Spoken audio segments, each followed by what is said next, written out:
हरे कृष्ण प्रभु प्रणमालु। दंडवत प्रणाम। ॐ अज्ञानतिमिरान्धस्य ज्ञानाञ्जनाशलाकया चक्षुरुन्मीलितं येन तस्मै श्रीगुरवे नमः। श्रीचैतन्यामनोभीष्टं स्थापितं येन भूतले स्वयं रूपा कदा मह्यं ददाति स्वपदान्तिकम्। वन्देऽहं श्रीगुरो श्रीयुतापदकमलं श्रीगुरून् वैष्णवांश्च श्रीरूपं साग्रजातां सहगना रघुनाथान्वितं तं सजीवं साद्वैतं सावधूतं परिजनासहितं कृष्णचैतन्यदेवं श्रीराधा कृष्णपादान् सहगना ललिता श्रीविशाखान्वितांश्च हे कृष्णा करुणा सिन्धो दीनबन्धो जगत्पते गोपेश गोपिका कान्ता राधा कान्ता नमोऽस्तु ते तप्तकाञ्चन गौराङ्गी राधे वृन्दावनेश्वरी वृषभानुसुते देवी प्रणमामि हरिप्रिये वाञ्छाकल्पतरुभ्यश्च कृपासिन्धुभ्य एव च पतितानां पावनेभ्यो वैष्णवेभ्यो नमो नमः।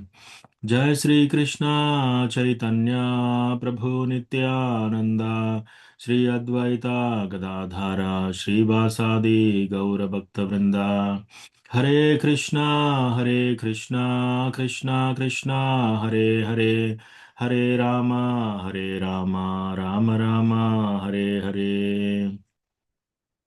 मत्समो नास्ति पापात्मा न च कश्चन परिहारेऽपि लज्जा मे किं ब्रुवे पुरुषोत्तमा। युवतीनां यथा यूनी यूनां च युवतौ यथा मनोभिरमते तद्वन्मनो मे रमतां त्वयि। भूमौ स्खलितपादानां भूमिरेवावलम्बनं त्वयि जाता परादानां त्वामेव शरणं प्रभो। गोविन्दवल्लभे राधे प्रार्थे त्वमहं सदा त्वदीयम् इति जानातु गोविन्दो मां त्वया सह। राधे वृन्दावनाधीशे करुणामृतवाहिनी कृपया निजपादाब्जा दास्यं मह्यं प्रदीयताम्। तृणादपि सुनीचेन तरोरपि सहिष्णुना मानिना मानदेन कीर्तनीय सदा हरिः। कथञ्चन स्मृते यस्मिन् दुष्करं सुकरं भवेत् विस्मृते विपरीतं स्यात् श्रीचैतन्यं नमामि तम्। संसारदुःखजलदौ प्रथितस्य कामा क्रोधादिनक्रमकरे कबलीकृतस्य दुर्वासना निगडितस्य निराश्रयस्य चैतन्यचन्द्रमम देहि पदावलम्बम्। चैतन्यचन्द्रमम देहि पदावलम्बम्। हरे कृष्ण।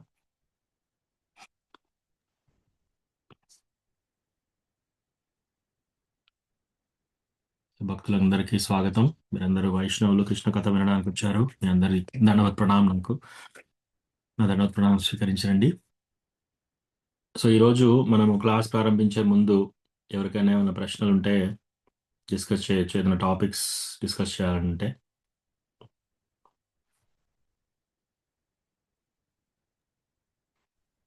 हरे कृष्ण प्रभु जी दंडवत प्रणाम। దండవత్ ప్రణామం. గురుక్రమ పరమేశ్వర ప్రభు. ప్రభుజీ అడగాలనో వద్దో తెలియదు, ఎందుకంటే చాలా డీప్ రథయాత్రలో మహాప్రభువుల పారవశ్య నృత్యం సంబంధించి చైతన్య మహాప్రభు యొక్క ఈ యొక్క నృత్యానికి సంబంధించి ఒక చిన్న ఆయన ఎంత పారవశ్యానికి గురి అయ్యాడు అనేది చదివి చాలా మ్మ్. చాలా అది చాలా బాగా అనిపించింది ప్రభు. మ్మ్. అయితే వన్ 13.101 ప్రభు మ్మ్. మధ్యలీలలు మ్మ్. దీంట్లో సాత్విక భావనలు అని ఆ యొక్క దేహంలో ఆ యొక్క చైతన్య మహాప్రభు యొక్క నృత్యంలో కనిపించాయి అన్నారు. అష్టసాత్విక భావనలు అంటే నయనం గలద సృదారాయ వదనం గద్గరు మ్మ్. కీర్నిచితం వపుః కదా తవ నామగ్రహణి భవిష్యతి అనే దానికి మనం ఆపాదించుకోవచ్చా ప్రభు?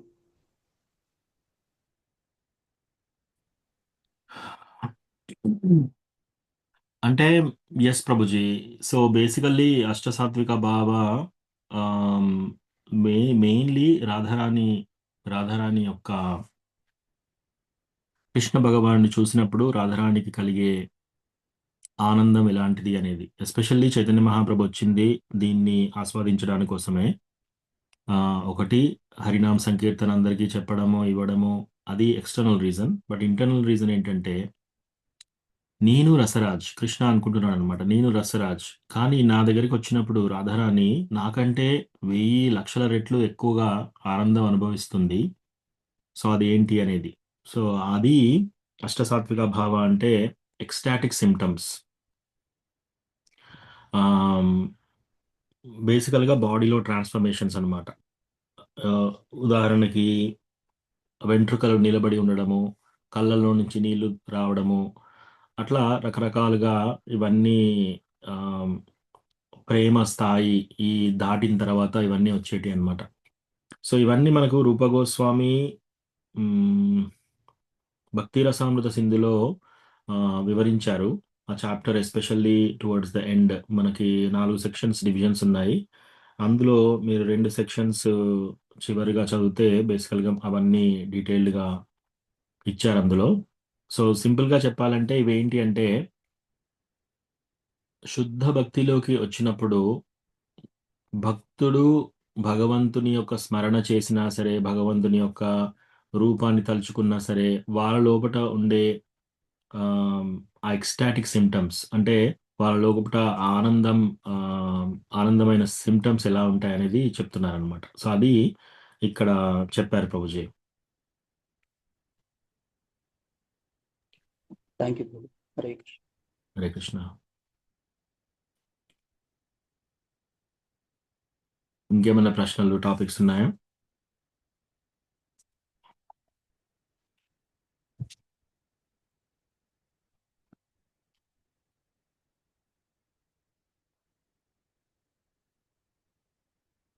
ఓకే, లేకపోతే మనము భగవద్గీత చదవచ్చు. మనము హరే కృష్ణ 4. ప్రభుజీ. ప్రణామం. ఎస్ హరే ప్రభు, కృష్ణ ప్రణామాలు ప్రభుజీ. దండోత్ ప్రణామం. ప్రభు ప్రభుజీ, ఇప్పుడు కర్మ ఫలాలు బట్టి జన్మలు ఉంటాయి అంటారు ప్రభుజీ. ఉమ్, అయితే ఈ జన్మలు బట్టి అంటే సరే, కొద్దిగా కృష్ణ కృప ఉన్నది కాబట్టి మనం భక్తిలోకి వచ్చాం ప్రభుజీ. ఉమ్. అయితే ఇది భక్తిలో చేసుకుంటూ పోతే కర్మ ఫలాలు పోతాయా, లేకపోతే మధ్యలోనే బ్లాక్ అయ్యే అవకాశాలు ఉంటాయా ప్రభుజీ? ఉమ్. మంచి ప్రశ్న ప్రభు, మీకు ప్రూఫ్తో సహా చూపిస్తాను. ఉమ్,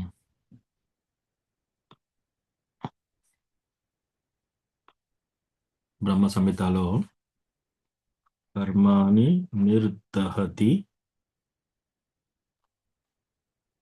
కింతు చ భక్తి బాజాం.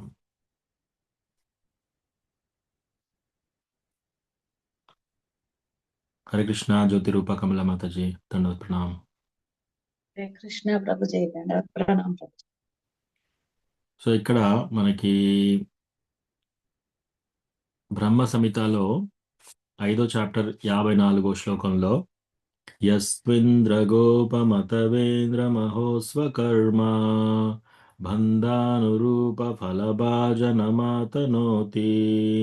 కర్మాని నిర్దహతి కింతు చ భక్తి భాజాం గోవిందమాది పురుషం తమహం భజామి.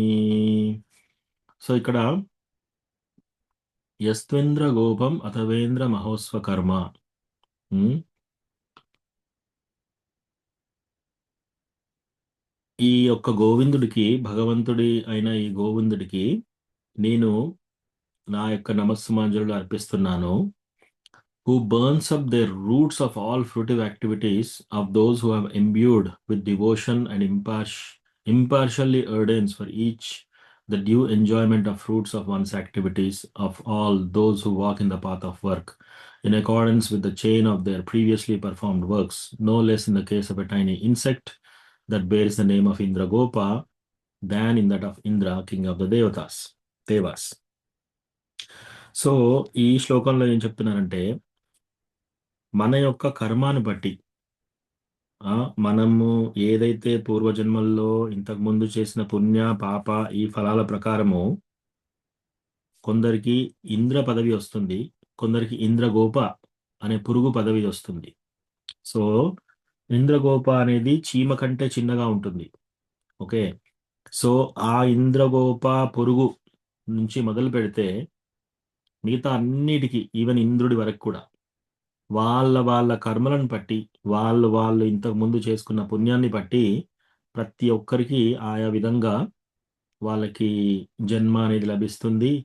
కర్మ అనేది వాళ్ళ యొక్క కర్మ రిజల్ట్ ఫలితాలు అనుభవించడానికి వస్తున్నాయి అన్నమాట ప్రతి ఒక్కరికి. అయితే ఎవరైతే కృష్ణ భగవానుని భక్తి తీసుకుంటారో వాళ్ళకి కర్మాని నిర్దహతి కింతుచ భక్తి బాజాం. కింతుచ భక్తి బాజాం, కొంచెం భక్తి చేయడం మొదలు పెట్టగానే ఏమవుతుంది, వాళ్ళ కర్మ దహతి నిర్దహతి, మొత్తం కాలబెట్టేస్తే ఎలా అవుతుంది అలా అయిపోతుంది అనమాట. All fruitive activities those who imbued with devotion and impartially audiences, అదంతా ఎక్కడి నుంచి నిర్దహతి అంటే దాన్ని జస్ట్ వేర్లతో పాటు కాల్చేస్తారంట. మన యొక్క పుణ్యాలు పాప ఫలాలన్నిటినీ భక్తి చేయడం మొదలు పెట్టేస్తే ఇమ్మీడియట్గా కర్మాని నిర్దహతి కింతుచ భక్తి బాజం. మన భక్తి బాజం కృష్ణ భగవానుని భక్తి చేయడం మొదలు పెట్టగానే నిర్దహతి, కర్మాని నిర్దహతి, మన యొక్క కర్మ అన్నిటినీ వేర్లతో సహా కాలబెట్టేస్తారనమాట. అంటే దీని అర్థం ఏంటంటే ఎవరైనా కృష్ణ భగవానుని భక్తి తీసుకొని సీరియస్గా 16 రౌండ్లు చాంటింగ్ చేసి గురువును ఆశ్రయించి స్థిరంగా భక్తియుత సేవలో ఉంటారో వాళ్ళకి ఇంతకు ముందు ఉన్న కర్మతో ఇంకా సంబంధం లేదనమాట. ఓకే, సో అలా మన యొక్క పూర్వ పాపము అవన్నీ ఎవరైనా ఒక జన్మ ఎత్తినప్పుడు ఏమవుతుందంటే మనకి 2 బ్యాంక్ అకౌంట్ లాగా ఉంటాయి. ఒక పుణ్య బ్యాంక్ అకౌంట్ ఉంటుంది, ఒక పాప బ్యాంక్ అకౌంట్ ఉంటుంది. మనం పాపం చేసినప్పుడల్లా ఈ బ్యాంక్ అకౌంట్ పెరుగుతూ ఉంటుంది, పుణ్యం చేసినప్పుడల్లా ఈ పుణ్య అకౌంట్ పెరుగుతుంది. సో మనకి జన్మ ఇచ్చేటప్పుడు ఏం చేస్తారంటే కర్మనా దైవనేత్రేణ జంతువులు దేహోపపత్తయే.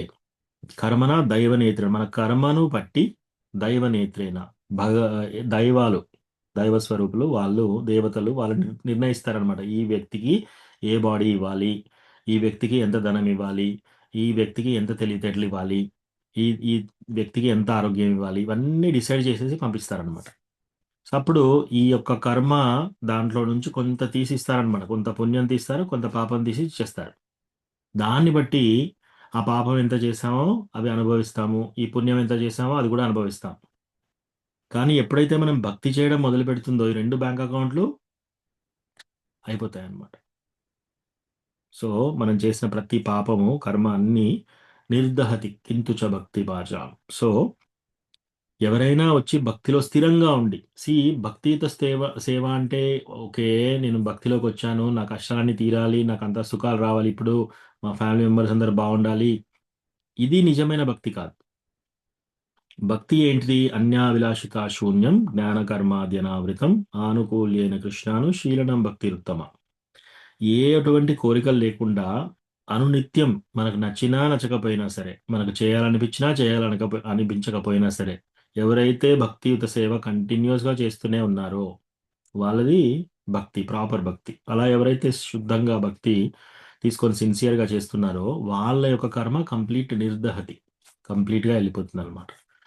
సో ఇంకా భక్తులు ఒకసారి సీరియస్గా భక్తిలోకి వచ్చిన తర్వాత వాళ్ళ కర్మతోని సంబంధం ఉండదన్నమాట. మరి ఓకే, నెక్స్ట్ ప్రశ్న రావచ్చు, ఓకే మరి కర్మ లేదు కానీ ఇంకా కొందరు కష్టాలు అనుభవిస్తున్నారు, రైట్? మరి కర్మ అంతా పోయినాక అందరూ స్మూత్గా ఉండాలి కదా లైఫ్. అంటే దాని అర్థం ఏంటంటే మనము భక్తిలో ఇతరత్ర భక్తుల పట్ల ఏమైనా అపరాధాలు చేస్తూ ఉంటే దానికి తగిన శిక్ష మనకు లభిస్తుందన్నమాట. కానీ మన కర్మను బట్టి రావట్లేదు, మనకు వచ్చే కష్టాలన్నీ మన కర్మను బట్టి రావన్నమాట భక్తులకి. సో కర్మ ఆల్రెడీ వెళ్ళిపోయింది, మన కర్మ మొత్తం జీరో చేసేస్తారు, అకౌంట్ మొత్తం క్లీన్ అయిపోతుంది. సో అది ప్రభుజీ. రవి ప్రభు, మీ ప్రశ్న ఆన్సర్ అయిందా ప్రభు? ఓకే ప్రభు, ధన్యవాదాలు ప్రభు. హరే కృష్ణ ప్రభు. కృష్ణ దండవత్ ప్రణామ్. మధుగోపాల్ ప్రభు, విజయ రఘునాథ్ ప్రభు, అశోక్ ప్రభు దండవత్ ప్రణామ్. మరి హరేకృష్ణ ప్రభు ధన్యవాదాలు ప్రభు. సుధారాణి, సుధా మాతాజీ దండవత్ ప్రణామ్. గౌరవ ప్రేమి మాలిని మాతాజీ, విజయ మాతాజీ దండవత్ ప్రణామ్. హరేకృష్ణ ప్రభు ధన్యవాదాలు. దండవత్ ప్రణామ్. ఓకే, ఇంకేమైనా ప్రశ్నలు ఉన్నాయా ఎవరికన్నా?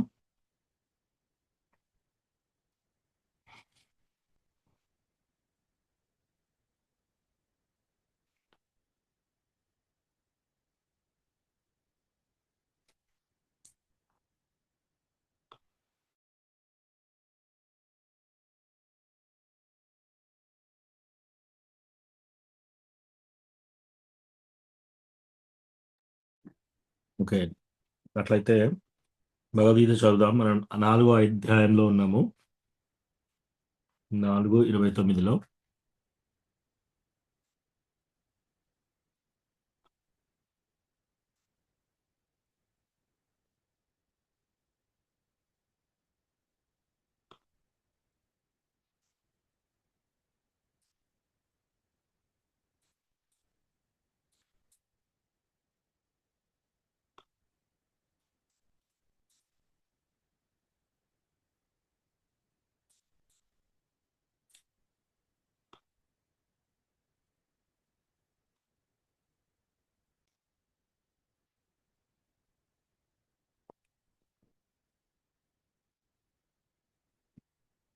సో మనం జ్ఞానయోగాలో ఉన్నాం.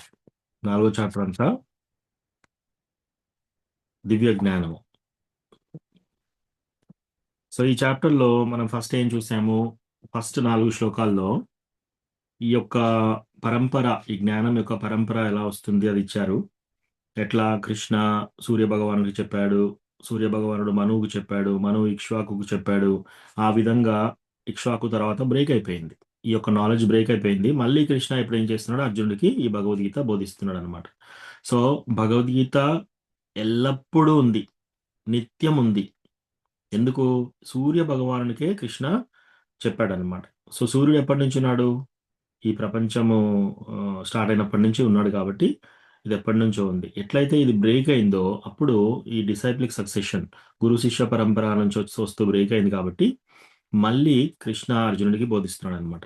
అది మనం ఫస్ట్ 4 శ్లోకాల్లో చెప్పారు. ఆ తర్వాత 5వ శ్లోకం నుంచి 10వ శ్లోకం వరకు మనకి ఏం చెప్పారు? కృష్ణ భగవానుని యొక్క అపియరెన్స్ ఎలా అవుతుంది, భగవంతుడు ఎలా వస్తాడు. సో కృష్ణకి అన్నీ గుర్తున్నాయి కానీ అర్జునుడికి గుర్తులేవు. వీళ్ళు చెప్తాడు కదా, వీళ్ళందరూ ఇంతకు ముందు ఉన్నారు, ఇప్పుడు ఇక్కడ ఉన్నారు, చనిపోయిన తర్వాత మళ్ళీ కూడా వాళ్ళు ఇంకా ఉంటారు అని చెప్తున్నాడు. అట్లా సూర్యదేవునికి చెప్పాను నేను ఇది, తర్వాత ఇక్ష్వాకు మనుకు చెప్పాడు, సూర్యుడు మనుకు చెప్పాడు, ఇక్ష్వాకు చెప్పాడు. ఆ తర్వాత బ్రేక్ అయిందంటే అప్పుడు అర్జునుడు ఒక క్వశ్చన్ అడుగుతాడు అనమాట. ఏంటిది? మీరు నేను ఒకే కాలంలో పుట్టాము, మీకెలా తెలుసు ఇవన్నీ అంటే కృష్ణ చెప్తున్నాడు, నాకు అన్నీ తెలుసు, నాకు అన్నీ గుర్తుంటాయి, నీకు ఓన్లీ ఈ జన్మ మట్టుకే గుర్తుంటుంది. సో మనకు కూడా అంతే, మన పూర్వజన్మలన్నీ మనం మర్చిపోతాం, ఈ జన్మ ఒకటే మనకు గుర్తుంటుంది అనమాట. తర్వాత కృష్ణ భగవానుడు రావడానికి రీజన్ ఏంటి, ఎప్పుడు వస్తాడు, ఇవన్నీ మనకు 5 నుంచి 10 శ్లోకాల వరకు చెప్పారనమాట. ఆ తర్వాత 11వ శ్లోకం నుంచి 15వ శ్లోకం వరకు మనము రకరకాల దేవతలను పూజిస్తాము. తర్వాత కృష్ణ దానికి మనకు తొందరగా రిజల్ట్స్ కూడా వస్తాయి. ఎవరైతే ఏ విధంగా పూజ చేస్తారో ఆ విధంగా కృష్ణ వాళ్ళకి భక్తి కూడా అలాగే ఇస్తాడు. ఆ తర్వాత కృష్ణ ఈ 4 వర్ణాలను క్రియేట్ చేశాడని, ఈ ఏం చేసినా కూడా ఈ వర్ణాలన్నీ కృష్ణకి ఎఫెక్ట్ కావు. ఇలా కృష్ణ చైతన్యంలో ఉండి చాలా మంది లిబరేషన్, మోక్షం సంపాదించారని చెప్తున్నాడు ఇక్కడ. ఆ తర్వాత 16వ శ్లోకం నుంచి 24వ శ్లోకం వరకు కర్మ గురించి చెప్తాడనమాట. ఈ కర్మ గురించి తెలుసుకోవడం చాలా కష్టం. మనకి ఇప్పుడు జరిగే ప్రాబ్లం ఎప్పటి నుంచి జరిగింది, ఏ ఏ జన్మలో జరిగింది, ఇదంతా మనకి తెలియడం అనేది చాలా కష్టం అనమాట. అట్లాగే కృష్ణ ఏం చేస్తున్నాడు ఇక్కడ? మనకి 3 రకాల కర్మల గురించి చెప్తున్నాడు అనమాట. ఏంటది? కర్మ, వికర్మ, అకర్మ. సో కర్మ అంటే మంచి కర్మ, వికర్మ అంటే చెడు కర్మ, అకర్మ అంటే మనం అన్ని పనులు చేస్తాము కానీ దానికి రిజల్ట్ ఉండదు. అంటే కృష్ణ కార్యం. కృష్ణ డివోటీస్ వచ్చేసి వాళ్ళు ఉద్యోగానికి వెళ్తున్నారు, వాళ్ళు ఇల్లు కట్టుకుంటున్నారు, వాళ్ళు పిల్లల్ని కంటున్నారు, వాళ్ళు ట్రావెల్ చేస్తున్నారు, అన్ని రకాల పనులు చేస్తున్నారు వాళ్ళు. కానీ వాళ్ళ కర్మ మాత్రం తగలదు. ఎందుకు? అన్ని కృష్ణ భగవానుని భక్తిలో ఉంచుతున్నారు కరెక్ట్‌గా కాబట్టి, ఆ కర్మ వాళ్ళు చేసినా కూడా ఆ కర్మ వాళ్ళకి అంటదు. అలా కాకుండా కృష్ణ చైతన్యంలో లేకుండా, చాంటింగ్ చేయకుండా, మన సొంతంగా ఏదో పుణ్యకార్యాలు చేసామనుకోండి, అది కర్మ అవుతుంది. మంచి కర్మ అవుతుంది. అంటే పుణ్యం. పుణ్యం కూడగట్టుకుంటున్నాం. ఏదైతే శాస్త్రాలకు విరుద్ధంగా చేస్తున్నామో అది పాపం కూడగట్టుకుంటున్నాం. ఈ 2 అవుతాయన్నమాట. సో, వికర్మ అంటే పాపం, కర్మ అంటే పుణ్యం, అకర్మ అంటే కృష్ణ కార్యం. సో, ఇవన్నీ మనం డీటెయిల్‌గా చూసాం. ఆ తర్వాత 25-33 శ్లోకం వరకు యజ్ఞ, సాక్రిఫైస్, మనం యజ్ఞాలు చేయడం ద్వారా ఏ విధంగా మనం జ్ఞానాన్ని సంపాదించుకోవచ్చు. హ్మ్. అది ఇక్కడ చెప్తున్నారనమాట. సో, 25-29 శ్లోకం వరకు రకరకాల సాక్రిఫైజెస్ అంటే ఏంటి? హ్మ్. ఆ సాక్రిఫైజెస్ తర్వాత ఇతరత్రా దేవతల పూజ, తర్వాత బ్రహ్మన్ యొక్క పూజ, తర్వాత మన ఇంద్రియాలను ఆహ్, ఇంద్రియ భోగ, ఆ తర్వాత సెల్ఫ్ కంట్రోల్, మనము ఎలా కంట్రోల్‌గా ఉండాలి, ఇవన్నీ డీటెయిల్స్ చెప్తున్నాడనమాట. 25-29. ఆ తర్వాత 30-33 శ్లోకం వరకు మనము ఈ చేసే ప్రతి ఒక్క సాక్రిఫైస్, మనం చేసే ప్రతి ఒక్క తపస్సు, దాన్ని జ్ఞాన మార్గంలో ఎలా మనం పైకెళ్ళడానికి కోసం, ప్లస్ మన యొక్క పాపాలు ఎలా తీసేసుకోవడం కోసం, అట్లాగే మనము ఆధ్యాత్మిక ప్రపంచాన్ని ఎలా అందాలి, ఎలా ఎలా చేరుకోవాలి అనేది డీటెయిల్‌గా చెప్తున్నాడనమాట. సో, అక్కడున్నాం మనం. సో, ఒకసారి నెమరేసుకుందాం 25 నుంచి.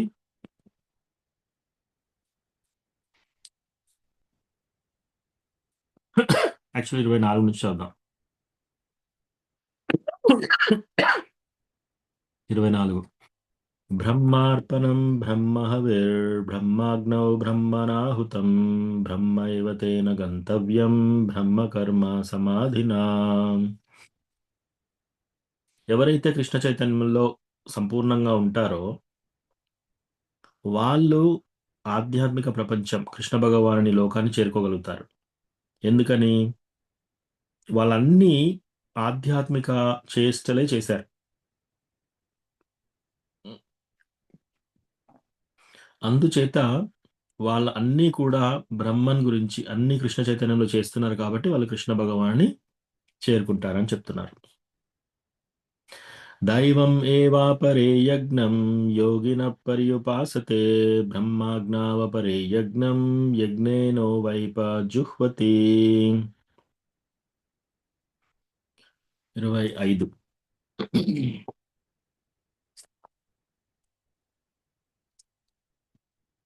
కొందరు యోగులు వివిధ యజ్ఞముల ద్వారా దేవతలను లెస్సగా పూజింతురు. మరికొందరు పరబ్రహ్మమనడి అగ్ని యందు హోమమును చేయుదురు. సో, ఇక్కడ ఎవరెవరు ఏ విధంగా యజ్ఞాలు చేస్తున్నారు, ఆ యజ్ఞాలు చేయడం ద్వారా ఎక్కడికి వెళ్తున్నారు, వాళ్ళకి ఏమి లభిస్తుంది అనేది చెప్తున్నారనమాట ఈ ఈ 4, 5 శ్లోకాలలో. సో, ఇక్కడ ఏమంటున్నారు? కొందరు యోగులట వివిధ యజ్ఞాల ద్వారా దేవతలను లెస్సగా పూజిస్తారు ఎక్కువగా. ఇతరత్ర దేవతలను చాలా ఎక్కువగా ఆహ్, యజ్ఞాల ద్వారా పూజిస్తారు. మరికొందరు పరబ్రహ్మం అనేది అగ్ని యందు హోమమును చేస్తున్నారు.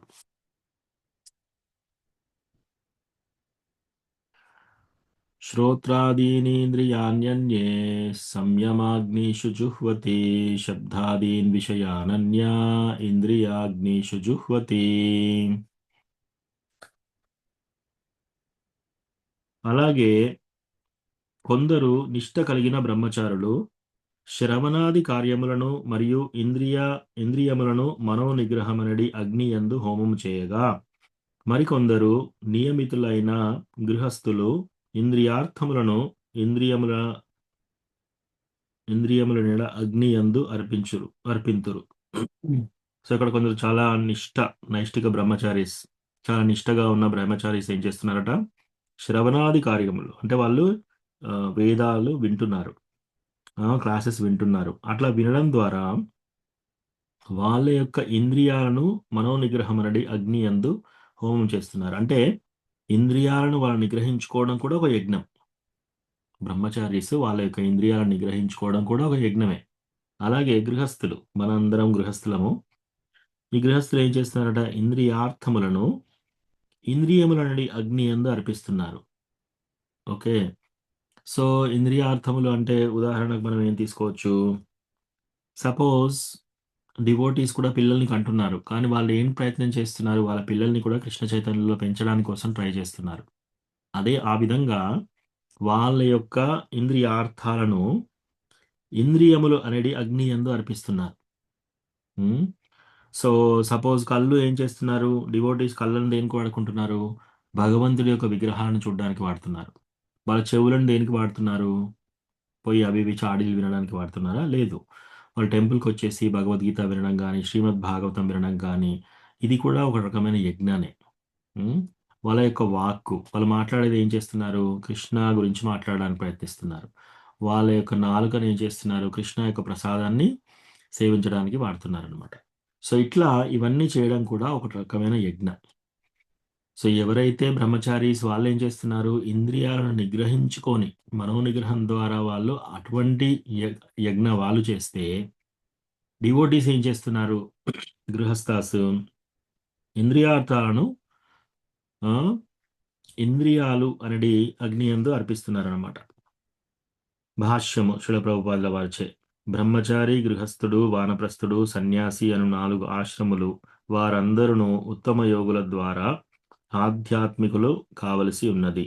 మానవ జన్మ జంతువు వలె ఇంద్రియ భోగానుభావము పొందుట కొరకు కానందున మనుజుడు క్రమముగా ఆధ్యాత్మిక జీవనమునందు పరిపూర్ణుడయ్యేడి విధముగా 4 ఆశ్రములు ఏర్పాటు చేయబడినవి. సో ఈ బ్రహ్మచారి ఆశ్రమం, గృహస్థాశ్రమం, వానప్రస్థ, సన్యాసాశ్రమం, ఈ 4 ఆశ్రమాలు, 4 వర్ణాలు ఇవన్నీ ఎలా చేశారు? ఇవన్నీ క్రమక్రమంగా స్లోగా మనం భగవంతుని దగ్గరికి వెళ్ళే విధంగా ఉండాలట. బ్రహ్మచారులు గురువు ఆశ్రయంలో ఇంద్రియ భోగం నుండి విడివడి ద్వారా మనస్సును నిగ్రహించుటకు ప్రయత్నిస్తున్నారు. శ్రవణమును అవగాహన కొరకు మూల సూత్రము గనుక బ్రహ్మచారి కేవలం కృష్ణ పరములగు వచనములనే శ్రవణము చేయును. వాళ్ళు ఓన్లీ కృష్ణ గురించే వింటున్నారు. అనగా అతడు శ్రీకృష్ణ భగవాను లీలలు శ్రవణము కీర్తనముల యందు సంపూర్ణముగా నిమగ్ననై ఉండేవాడు. హరినామ అను కీర్తనం, అలాగే హరినామ సంకీర్తనము, హరికృష్ణ మహామంత్రము మాత్రమే శ్రవణము చేయుట అతడు ఇతర లౌకిక శబ్దముల నుండి విడివడి ఉండును.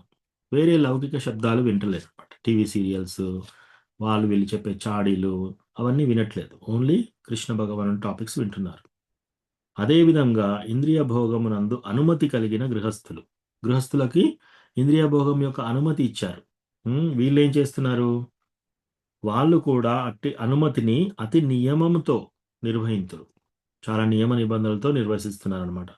మైథున భోగము, మత్తు పదార్థాలము స్వీకారము, మాంసభక్షణము మానవుల సాధారణమైన నైజములు. ఇవన్నీ సాధారణంగా ఉంది. ఎక్కడ చూసినా కూడా మీరు మాంసాహారం తినడము, మత్తు పదార్థాలు సేవించడము, మైథున భోగం చేయడము ఇవన్నీ సాధారణంగా కనిపిస్తున్నాయి. కానీ నియమితుడైన గృహస్థుడు అపరిమిత మైథున భోగమునందు మరియు ఇతర ఇంద్రియ భోగములందు మగ్నుడు కాకుండును. వాళ్ళు ఏం చేస్తున్నారు? ఇష్టం వచ్చినట్టుగా వాళ్ళ యొక్క ఇంద్రియాలను వాడట్లేరన్నమాట. మైథున జీవితమునకు నియమించునది కావుననే ధర్మసమ్మతమైన వివాహము నాగరిక సమాజమునందు వ్యాప్తి నొంది ఉన్నది. అంటే వాళ్ళు కూడా పెళ్లి చేసుకుంటున్నారు. ఎలా? వేదాస్లో ఏ విధంగా చెప్పారో ఆ విధంగా. కామోస్మి భరతర్షభ, ఈ యొక్క స్త్రీ పురుషులు కలిసినప్పుడు వచ్చే మైథున సుఖము, ఆ యొక్క సుఖాన్ని కూడా నేనే అంటున్నాడు కృష్ణ. ఎప్పుడు? ధర్మా విరుద్ధో భూతేషు కామోస్మి భరతర్షభ, ధర్మానికి విరుద్ధంగా కాకుండా ఇటువంటి కామం ఏదైతే ఉందో అది కూడా నేనే అంటున్నాడు కృష్ణ. సో అట్లా ఈ యొక్క గృహస్థులు ఏం చేస్తున్నారు? రెగ్యులేటెడ్ అనమాట. విచ్చలవిడిగా ఇంద్రియ భోగం చేయకుండా వేదాల్లో ఎలాగ చెప్పారో ఆ విధంగా నియమితమైన ఇంద్రియ భోగం చేస్తున్నారన్నమాట. నియమితుడైన గృహస్థుడు ఉన్నతమైన ఆధ్యాత్మిక జీవనము కొరకు తన సాధారణ స్వభావమైన ఇంద్రియ ప్రీతిని త్యజించునందున అట్టి నియమితమైన సంగత్వరహితమైన మైథున జీవం కూడా ఒక విధమైన యజ్ఞమే అవుతుంది. రైట్. ఇప్పుడు ఈ గృహస్థులు కూడా వాళ్ళు విచ్చలవిడిగా బయటి వాళ్ళలాగా ఇంద్రియ భోగం చేయట్లేరు. చాలా నియమితులతో, అంటే చాలా కంట్రోల్డ్గా, కేవలం కృష్ణ భగవాన్ని భక్తుల్ని మనకు జీవితంలో తీసుకురావడం కోసం అతి తక్కువగా ఇటువంటి సెన్స్ గ్రాటిఫికేషన్ చేస్తూ వాళ్ళు కృష్ణ కాన్షియస్లో ఉంటే ఇది కూడా ఒక రకమైన యజ్ఞ అని చెప్తున్నారు ఇక్కడ. 27 సర్వాణీంద్రియ కర్మాణి ప్రాణకర్మాణి చాపరే ఆత్మ సంయమ్య యోగాగ్నౌ జుహ్వతి జ్ఞానదీపితే. ఇంద్రియ మనోనియమము ద్వారా ఆత్మానుభావమును సాధించగోరు ఇంకొందరు ఇంద్రియ కర్మలను మరియు ప్రాణవాయు కర్మలను మనో నియమమనడి అగ్ని యందు ఆహుతులు అర్పిస్తున్నారు. ఎవరైతే ఇంకా ఈ ఆత్మానుభావం ఎవరైతే కావాలని కోరుకుంటున్నారో వాళ్ళు వాళ్ళ యొక్క మనస్సును, ఇంద్రియాలను కంట్రోల్ చేసి వాళ్ళ యొక్క ఇంద్రియాలను, వాళ్ళ యొక్క ప్రాణవాయువును అవన్నీ కూడా వాళ్ళు మనోనిగ్రహం అనేది అగ్నిలో వేస్తున్నారు అన్నమాట. అంటే మనస్సును నిగ్రహించుకుంటున్నారు అని అర్థం. ద్రవ్యయజ్ఞాస్తపోయజ్ఞ యోగయజ్ఞాస్తతాపరే స్వాధ్యాయ జ్ఞానయజ్ఞాశ్చ యతయ సంసితవ్రతాః. కఠిన వ్రతములను చేపట్టి కొందరు, తమ సంపత్తిని అర్పించుట ద్వారా మరికొందరు, తీవ్ర తపస్సులను చేయుట ద్వారా, అష్టాంగ యోగా పద్ధతిని పాటించుట ద్వారా, లేదా దివ్య జ్ఞాన పురోగతికై వేదాధ్యాయమును ఉరరించుచు ద్వారా జ్ఞానవంతులు అగుదురు. సో కొందరు ఏం చేస్తున్నారట, చాలా తీవ్రమైన కఠిన వ్రతాలను చేపడుతున్నారట. ఇంకొందరు ఏం చేస్తున్నారు, వాళ్ళ యొక్క సంపత్తిని డొనేట్ చేస్తున్నారు. మరికొందరు కఠిన వ్రతాలు చేస్తున్నారు, కొందరు తీవ్ర తపస్సులు చేస్తున్నారు, కొందరు వాళ్ళ సంపదను డొనేట్ చేస్తున్నారు, కొందరు అష్టాంగ యోగా పద్ధతిని పాటిస్తున్నారు. ఇట్లా ఈ దివ్య జ్ఞాన పురోగతికి వేదాధ్యయనం కొందరు చేస్తున్నారు, అంటే వేదాలను చదువుతున్నారు. ఇట్లా రకరకాలుగా జ్ఞానాన్ని సంపాదిస్తున్నారు అనమాట. సో ఇక్కడ వరకు మనం లాస్ట్ టైం చదివాము.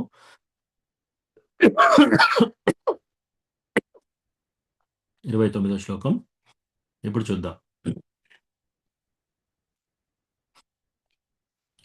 ఓకే, ఎవరు చదువుతారు? రుక్రమ పరమేశ్వర ప్రభు మీరు చదువుతారా?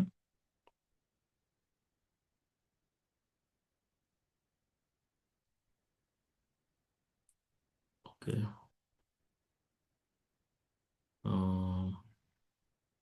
ప్రభుజీ నేను ఆఫీస్ ఆన్ ది వేలో ఉన్నా ప్రభు. ఓకే ఓకే ఓకే పవిత్ర మాతాజీ మీరు చదువుతారా?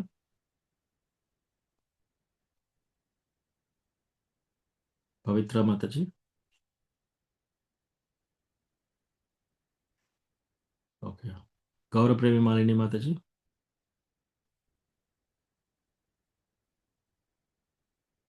ఓకే, సుధా మాతాజీ.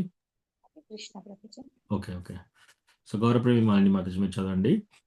అపానే జుహ్వతి ప్రాణం అపాతే జుహ్వతి ప్రాణం ప్రాణే పానం తథా పరే ప్రాణే పానం తథా పరే ప్రాణాపానగతిరుద్ధ్వా ప్రాణాపానగతిరుద్ధ్వా ప్రాణాయామపరాయణా ప్రాణాయామపరాయణా అపరే నియతాహారా అపరే నియతాహారా ప్రాణాన్ ప్రాణేషు జుహ్వతి. ప్రాణాన్ ప్రాణేషు జుహ్వతి. Still others who are inclined to the process of breath restraint to remain in trance. Practice by offering the movement of outgoing breath into the incoming and the incoming breath into the outgoing, and thus at last remain in trance, stopping all breathing. Others, curtailing the eating process, offer the outgoing breath into itself as a sacrifice. చదవండి మాతాజీ 29. ఒక్క నిమిషం. 4వ అధ్యాయం 29వ శ్లోకం. ప్రాణాయామము ద్వారా సమాధి యందు నిలువగోరు ఇంకొందరు ప్రాణమును ఆపానమునందు మరియు అపానమును ప్రాణమునందు అర్పింప యత్నించి శ్వాసను సంపూర్ణముగా బంధించి అంత్యమున సమాధి మగ్నులగుదురు. మరికొందరు ఆహారమును నియమించి ప్రాణవాయువును ప్రాణవాయువునందే యజ్ఞముగా అర్పింతురు. Thank you Prabhuji. Hare Krishna. So ఇక్కడ కొందరు వ్రతాలు చేస్తున్నారు, కొందరు యజ్ఞాలు చేస్తున్నారు, కొందరు ఏం చేస్తున్నారు, ఇక్కడ బ్రీతింగ్ కంట్రోల్ చేస్తున్నారు అనమాట. ప్రాణాపాన. సో ఒక ప్రాణవాయువును అపానవాయువును యూజువల్గా ఏంటంటే లోపలికి పీల్చుకునేది ప్రాణవాయువు, బయటికి వదిలేది అపానవాయువు. సో వీటిని బంధించడము, వీటిని కంట్రోల్ చేయడము, వీటిని రెగ్యులేట్ చేయడము, తర్వాత ఈ విధంగా లాస్ట్కి బంధించేసేసి సమాధిలు అవుతున్నారు అనమాట. మరికొందరు ఆహారం నియమించి ఆహారాన్ని చాలా కంట్రోల్గా చేసేసి ప్రాణవాయువునందే యజ్ఞముగా అర్పిస్తున్నారు. సో ఇవన్నీ రకరకాల పీపుల్ రకరకాల విధాలుగా వాళ్ళు ఈ యజ్ఞాలు సమర్పిస్తున్నారని చెప్తున్నారు ఇక్కడ ఈ 5 శ్లోకాలలో.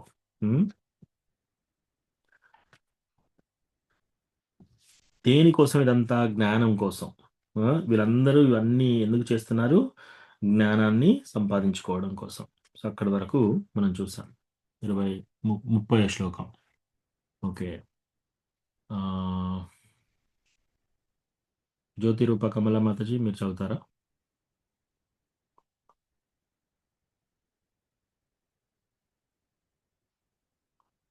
ఓకే, మధుగోపాల్ ప్రభు.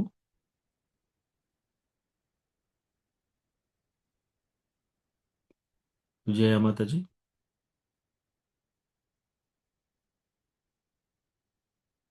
హరే కృష్ణ. చదువుతా ప్రభు. Yes.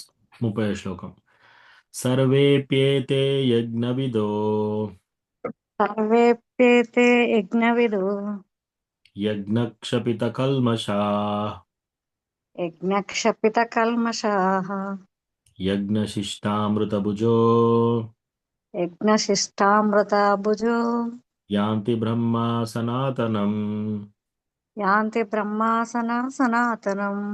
Hare All Krishna. performers thank you. know the meaning of sacrifice, become cleansed of sinful reactions, and having tasted the nectar of the results of sacrifice, they advance towards the supreme eternal atmosphere. చదవండి Mataji. 30.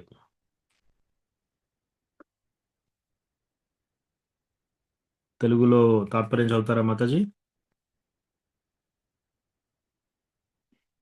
Okay, సరే నేను చదువుతాను. యజ్ఞ ప్రయోజనము నెరిగిన తెలిసిన ఈ కర్తలందరూ పాప ఫలముల నుండి శుద్ధపడి యజ్ఞ ఫలమునడి అమృతమును ఆస్వాదించినందున నిత్యమైన భగవద్ధామం వైపుకు పురోగమింతురు.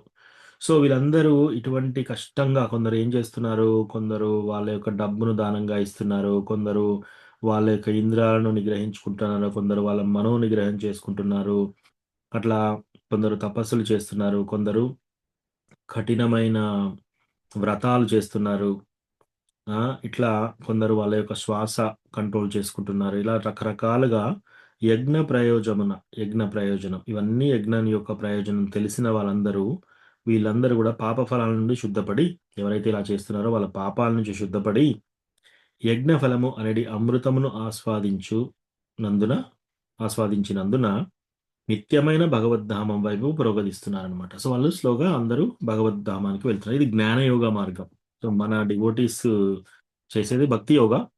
జ్ఞానయోగ మార్గం కఠినమైంది. మనము ఇవన్నీ చేయవలసిన అవసరం లేదు. అఫ్ కోర్స్ మనం కూడా ఇంద్రియ నిగ్రహం అవన్నీ చేయాలి, కానీ మనది జ్ఞాన మార్గం కాదు. ఇప్పుడు ఇదంతా చెప్పేదంతా జ్ఞానయోగ గురించి. ఇంతవరకు తెలిపిన వివిధ యజ్ఞములను ద్రవ్య యజ్ఞము, స్వాధ్యాయ యజ్ఞము, యోగ యజ్ఞము వివరణను బట్టి ఇంద్రియ నిగ్రహమే వాటన్నింటినీ మూల లక్ష్యముగా అవగతం అవుచున్నది. అంతే కదా, ఈ ఇప్పుడు చేసిన వాటన్నిటిలో ఇంద్రియ నిగ్రహం మెయిన్. ఇంద్రియ భోగానుభావమే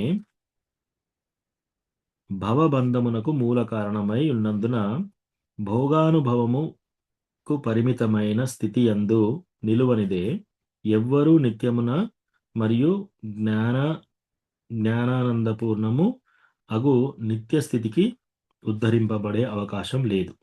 అంటే వాళ్ళు సెన్స్ కంట్రోల్స్ చేసుకోవాలి. ఇంద్రియ నిగ్రహం చేస్తేనే వాళ్ళకి ముందుకు వెళ్ళే అవకాశం ఉంటుందన్నమాట. అట్టి స్థితి నిత్యాకాశమునందు పరబ్రహ్మ ఆకాశమునందు కలదు.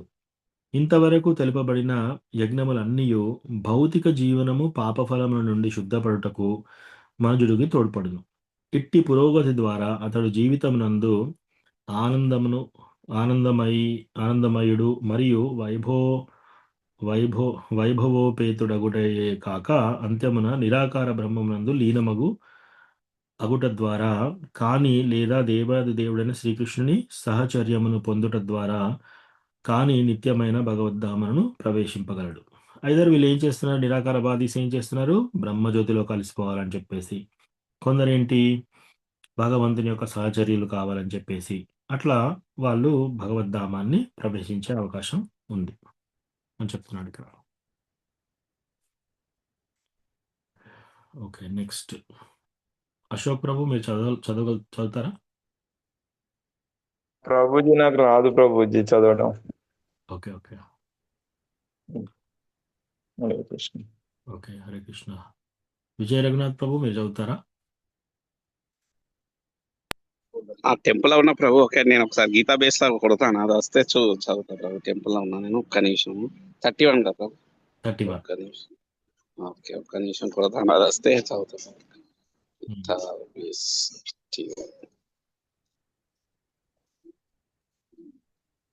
31. లేకపోతే మీరు జస్ట్ శ్లోకం చెప్పండి నాతో పాటు, నేను మీనింగ్ నుంచి చదువుతాను. ఓకే ఓకే ఓకే, చెప్పండి ప్రభు. చెప్పండి ప్రభు. నాయం లోకోస్తి అవజ్ఞస్య న్యాయం లోకోస్తనస్య కుతోన్యా కురు సత్తమా. కుతోన్యా కురు సత్తమా. థ్యాంక్ యూ ప్రభు. సో దీంట్లో ఏం Thank you. చెప్తున్నారు, O best of the Kuru dynasty, without sacrifice one can never live happily on this planet or in this life. What then of the next? So ఇక్కడ ఏం చెప్తున్నారు, ఓ కురువంశ శ్రేష్ఠుడా, యజ్ఞమును నిర్వహింపకుండా ఎవ్వరును ఈ లోకమున గాని ఈ జన్మమునందు గాని ఆనందముగా జీవింపలేరు. అట్టి ఎడ తర్వాత జన్మ గురించి వేరుగా చెప్పనేలా. సో ఎవరైనా యజ్ఞాలు కనుక చేయలేదనుకోండి, వాళ్ళకి ఈ లోకంలో సంతోషం ఉండదు, మళ్ళీ ముందు పై లోకాలలో కూడా ఏ లోకంలో కూడా సంతోషం ఉండదు. ఇంకా వాళ్ళ వేరే జన్మ గురించి చెప్పాల్సిన అవసరం లేదు, అక్కడ కూడా సంతోషం ఉండదు. సో అందుకని యజ్ఞాలు చేయాలి, ఇటువంటి యజ్ఞాలు చేయాలి అని చెప్తున్నారు. ఓకే, సరితా మాతాజీ, మీరు చదువుతారా next? Yes Prabhuji. 32. Evam బహువిధా Yagna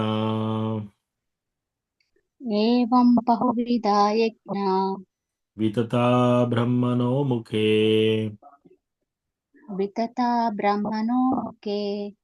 కర్మజాన్ విద్దితాన్ సర్వాన్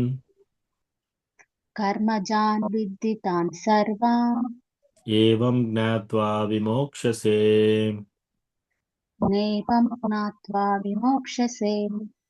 All these different types of sacrifice are approved by the Vedas, and all of them are born of different types of work. Knowing them as such, you will become liberated. చదవండి మాతాజీ. ఈ వివిధ రకాల యజ్ఞాలన్నీ వేదాలచే ఆమోదించబడ్డాయి. అవన్నీ నానా రకాల కర్మల నుండి ఉద్భవించాయి. వాటిని యథారూపంలో తెలుసుకొని నీవు ముక్తుడు అవుతావు. Thank you Prabhuji. Hare Krishna. Thank you Mataji. So వీళ్ళకి ముక్తి ఎలా లభిస్తుందట? ఈ రకరకాల యజ్ఞాలన్నీ వేదాలలో ఆమోదించబడినాయంట, అంటే అప్రూవ్డ్. ఇవన్నీ వేదాలలో చెప్పబడినాయి, మరియు అవన్నీ వివిధ కర్మల నుండి ఉద్భవించినవి. వేరువేరు పనుల ద్వారా, వేరువేరు కర్మల ద్వారా ఇవన్నీ యజ్ఞాలు ఉద్భవించాయన్నమాట. వీటిని ఎవరైతే యథారూపంలో కరెక్ట్గా ఎవరైతే తెలుసుకుంటారో వాళ్ళకి ముక్తి లభిస్తుందట.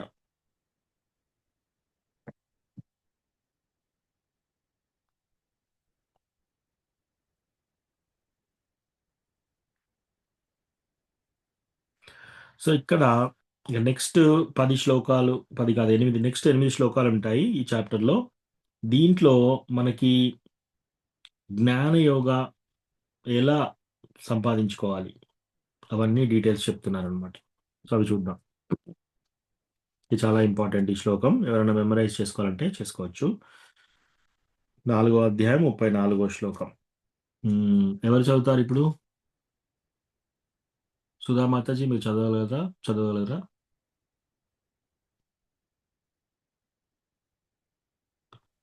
చదువుతాను ప్రభుజీ. ఓకే. 34. తద్విద్ధి ప్రణిపాతేన తద్విద్ధి ప్రణిపాతేన పరిప్రశ్నేన సేవయా ఉపదేక్ష్యంతి తే జ్ఞానం ఉపదేక్ష్యంతి తే జ్ఞానం జ్ఞానినస్తత్వదర్శినః. జ్ఞానినస్తత్వదర్శినా. సో ఇక్కడ మన జ్ఞానాన్ని అసలు భగవద్గీత కానీ ఇటువంటి నాలెడ్జ్ ఎలా తీసుకోవాలి అనేది ఈ శ్లోకంలో చెప్తున్నారు అనమాట. ఏ విధంగా ఉండాలి మన mind set. Just try to learn the truth by approaching a spiritual master. Inquire from him submissively and render service unto him. The self realized souls can impart knowledge unto you because they have seen the truth. చదవండి మాతాజీ. ఆధ్యాత్మికాచార్యుని సన్నిధిని సత్యము నెరుగుటకు ప్రయత్నింపుము. వినయపూర్వకముగా ప్రశ్నించి అతని వలన విషయములు తెలుసుకొని అతనికి సేవ చేయుము. ఆత్మ సాక్షాత్కారము పొందిన మహనీయులు సత్యమును దర్శించిన వారొకటచే నీకు జ్ఞానము ఉపదేశింపగలరు. సో ఇది మెయిన్ అన్నమాట. మనము ఈ యొక్క భగవద్గీత ఎలా అర్థం చేసుకోవాలనేది ఇక్కడ క్లియర్గా చెప్పారు మనకి. ఫస్ట్ ఆఫ్ ఆల్ గురువు దరిచేరి సత్యమును తెలుసుకున్నట కొరకై యత్నింపుము. మనం ఏం చేయాలి? ఎవరైనా గురువు దగ్గరికి వెళ్ళి మనం నిజమేంటి, వేదాలలో ఏ విధంగా రాశారు అనేది ఏంటో మనం ఫస్ట్ గురువును వెతికి ఈ యొక్క సత్యాన్ని తెలుసుకోవాలట. పరిప్రశ్నేన సేవయ. పరిప్రశ్నేన సేవయ అంటే ఏంటి? వినయంతో ప్రశ్నలు వేసి సేవను కూర్చుము. మనం ఏం చేయాలి? ఎప్పుడైనా ఇటువంటి జ్ఞానాన్ని తెలుసుకోవాలంటే భగవద్గీత కానీ శ్రీమద్ భాగవతం కానీ ఇవన్నీ మనం తెలుసుకోవాలంటే ఫస్ట్ థింగ్ ఏం చేయాలి? మనము పరిప్రశ్నేన సేవయ. వాళ్ళని చాలా వినయంతో చాలా మర్యాదగా ప్రశ్నలు అడగాలంట. ఆ ప్రశ్నలు అడిగి సమాధానం తీసుకొని వాళ్ళకి సేవ కూడా చేయాలంట. ఇలా పరిప్రశ్న అండ్ సేవయ ఈ వీటి ద్వారా మనం చాలా మర్యాదగా చాలా వినయంగా ప్రశ్నలు వేసి ఆన్సర్ వాళ్ళ ద్వారా తెలుసుకోవాలి. ప్లస్ వాళ్ళకు సేవ కూడా చేయాలట. ఈ ఆత్మదర్శులు ఈ డివోటీస్ ఆత్మదర్శులు తత్వదర్శనము చేసిన వారగుటచే నీకు జ్ఞానము ఉపదేశించు. వీళ్ళందరికీ ఆల్రెడీ తత్వాన్ని తెలుసు వీళ్ళకి. కాబట్టి వాళ్ళకి ఎప్పుడైనా మనం పరిప్రశ్న చాలా మర్యాదగా ప్రశ్నలు వేసి మనం తెలుసుకుంటే వాళ్ళు మనకి జ్ఞానాన్ని ఈజీగా ఇవ్వగలుగుతారు అనమాట. సో ఇది కరెక్ట్ ప్రాసెస్. ఏంటి? మనం ఫస్ట్ గురువు దగ్గరికి వెళ్ళాలి, మర్యాదగా వినయపూర్వకంగా ప్రశ్నలు అడగాలి, వాళ్ళ దగ్గర ఆన్సర్స్ తెలుసుకోవాలి, వాళ్ళకు సేవ చేయాలి. ఇట్లా చేయడం ద్వారా మనకు సంపూర్ణ జ్ఞానం ఈజీగా లభిస్తుంది అనమాట. సో ఈ భాష్యం చాలా ఇంపార్టెంట్. ఇది చదువుదాము. ఎవరైనా డివోటీ చదువుతారా భాష్యం?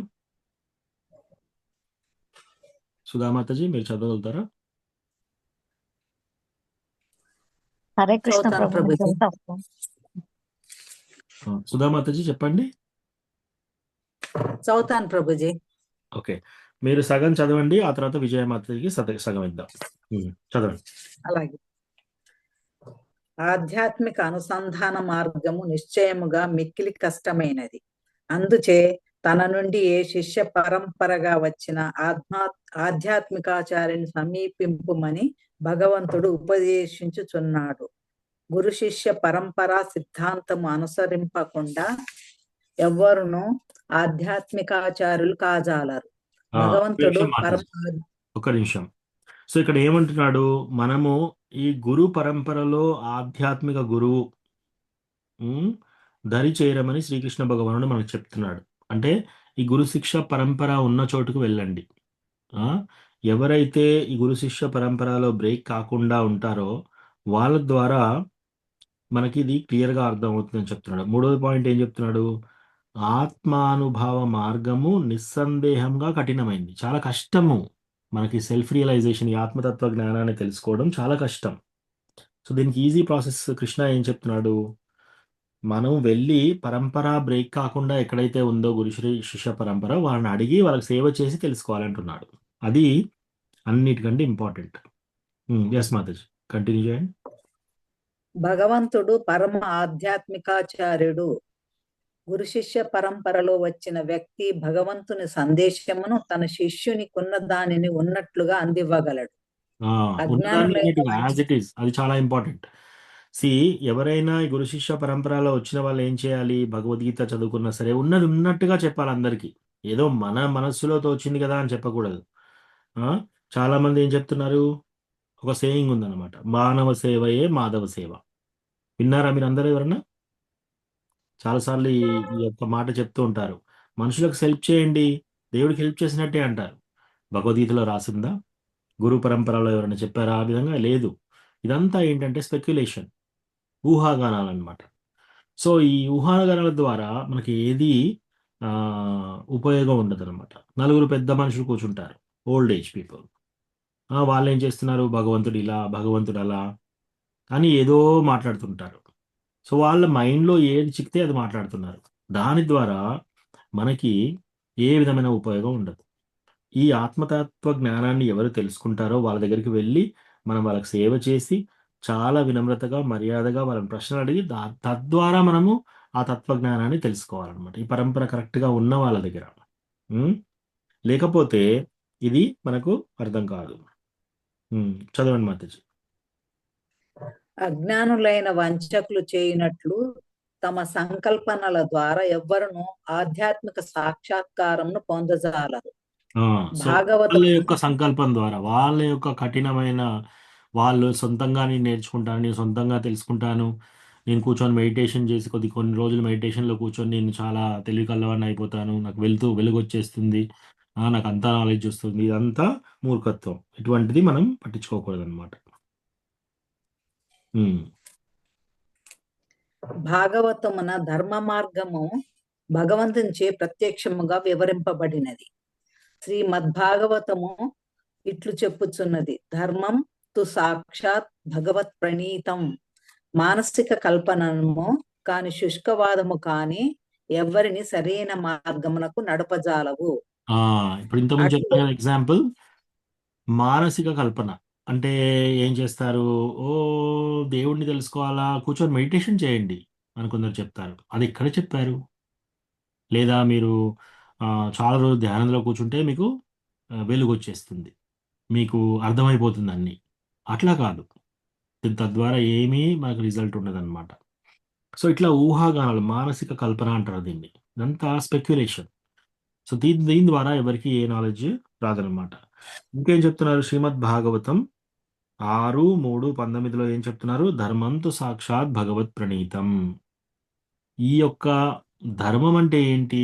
భగవంతుని యొక్క వాక్కు. భగవంతుడు ఏది చెప్తే అది ధర్మం. శ్రీకృష్ణ భగవానుడు మనకి ఏది చెప్తే అది ధర్మంగా తీసుకోవాలి మనం. ధర్మంతో సాక్షాత్ భగవత్ ప్రణీతం. సో భగవంతుడు ఏ విధంగా చెప్పాడో ఆ విధంగా మనం తీసుకుంటే అది కరెక్ట్ పద్ధతిలో మనకు వస్తుంది. లేదా మనం ఊహాగానాలు చేసుకొని నలుగురు పెద్ద మనుషులను వెళ్ళి అడిగి వాళ్ళు ఇలా చేస్తున్నారు, వీళ్ళు ఇలా చేస్తున్నారు అని ఇలా చేసి మనం పాటించడం వల్ల ఏ విధమైన ప్రయోజనం లేదు. Time waste. ఎస్ మాతాజీ. అట్లే జ్ఞాన ప్రబోధకములైన గ్రంథములను ఎవరికి వారు పఠించుటచే ఆధ్యాత్మిక జీవితమున ఎవరును అభివృద్ధి పొందజాలరు. జ్ఞానమును పొందుటకై ఎవరైనాను ప్రామాణికుడైన ఆధ్యాత్మిక ఆచార్యుని సమీపింపవలను. ఎవరైనా ప్రామాణికమైన ఆచార్యుని సంప్రదించాలి మనం. ఎవరైనా మంచి డివోటీ, ఆల్రెడీ ఎస్టాబ్లిష్ అయిన డివోటీ దగ్గర మనం ఈ క్వశ్చన్స్ అడిగి, అది కూడా మర్యాదగా క్వశ్చన్స్ అడిగి వాళ్ళకి సేవ కూడా చేయాలన్నమాట. ఈ విధంగా చేస్తే తద్వారా మనకు కరెక్ట్ నాలెడ్జ్ వస్తుంది. అంతేకాని పోయి ఎక్కడో ఈయన మ్యాజిక్ చేస్తున్నాడు, పలాని వ్యక్తి ఒక గురువు ఉన్నాడంట, ఆయన దగ్గరికి వెళ్తే ఆయన మన తలపైన చేయి పెడతాడంట, చేయి పెట్టగానే మనకు షాక్ కొడుతుంది, షాక్ కొట్టేసి మనకు మొత్తం ఆధ్యాత్మిక జ్ఞానం అంతా వచ్చేస్తుంది. ఇట్లాంటి చీప్ టెక్నిక్స్‌కి మనము లోపడకూడదనమాట. లేదా ఇంకొక గురువు దగ్గరికెళ్తే వాళ్ళు ఒక్కొక్క సీక్రెట్ మంత్ర ఇస్తారు. నీకో సీక్రెట్ మంత్ర, నాకో సీక్రెట్ మంత్ర, ప్రతి ఒక్కరికి ఒక మంత్ర. తద్వారా ఏం చేస్తున్నారు? వాళ్ళు మనకి జ్ఞానాన్ని ఇస్తున్నారు. అది కూడా ఏమీ ఉపయోగం. ఇక్కడ ఏమి సీక్రెట్స్ లేవు. ఆ వేదాలలో ఏం చెప్పారో అదే మనం చేయాలి. కృష్ణ ఏమంటున్నాడు? సర్వధర్మాన్ పరిత్యజ్య మామేకం శరణం వ్రజ. అన్ని ధర్మాలను మీకు తెలిసినవన్నీ వదిలేయండి. నన్ను శరణ తీసుకోండి. వెళ్ళి ఎవరైనా ప్రామాణికమైన గురువు లేదా ప్రామాణికమైన డివోటీ దగ్గరికి వెళ్తే మీరేమంటారు? కృష్ణ భగవద్గీతలో ఈ విధంగా చెప్పాడు. కాబట్టి మీరు కృష్ణకి సరెండర్ అవ్వాలి. సో, అన్ని ధర్మాలను వదిలేసి కృష్ణకి సరెండర్ అవ్వాలి. ఇది ఇట్లా చెప్పినా సరే, భగవద్గీతలో యాజ్ ఇట్ ఈజ్ అలా తెలుసుకున్నా సరే, అది సరైన పద్ధతి. అంతేకానీ ఊహాగానాలతో దేవుణ్ణి కల్పితం చేసుకొని, ఇది ఇలా కావచ్చు, అదలా కావచ్చు, ఇలా అనే వాళ్ళ దగ్గరికి మనము ఈ జ్ఞానం వినడానికి వెళ్ళకూడదు. చదవండి మాతాజీ. అట్టి ఆచారాన్ని సంపూర్ణ వినయంతో గ్రహించి ఎట్టి దర్పమును లేకుండా అల్ప సేవకుని వలె అతనిని సేవింపవలను. ఆత్మ డివోటీస్, ఎస్పెషల్లీ డివోటీస్ వాళ్ళకి సేవ చేస్తే మనకు ఆటోమేటిక్ గా కావాల్సిన నాలెడ్జ్ అంతా వచ్చేస్తుంది. ఆత్మ సాక్షాత్కారము పొందిన ఆధ్యాత్మికాచార్యుని తృప్తియే ఆధ్యాత్మిక జీవిత అభ్యుదయమనందలి రహస్యము. ఆధ్యాత్మిక అవగాహనకు చాలు మాతాజీ. సో ఇక్కడ వరకు మనం ఏం తెలుసుకున్నాము? ఒక గురువును, ప్రామాణికమైన గురు శిష్య పరంపరలో వచ్చిన వాళ్ళ దగ్గరికి వెళ్ళి మర్యాదగా మనం ప్రశ్నలు అడిగి వాళ్ళ దగ్గర ఆన్సర్స్ తెచ్చుకొని వాళ్ళకి సేవ చేయాలి. ఈ విధంగా మనకు కరెక్ట్గా అర్థమవుతుంది అని చెప్తున్నారు ఇప్పటివరకు. ఇది రహస్యం. ఓకే, విజయ మాతాజీ మీరు చదువుతారా నెక్స్ట్? థ్యాంక్ యూ సుధా మాతాజీ. ఓకే ప్రభు, చదువుతా ప్రభు.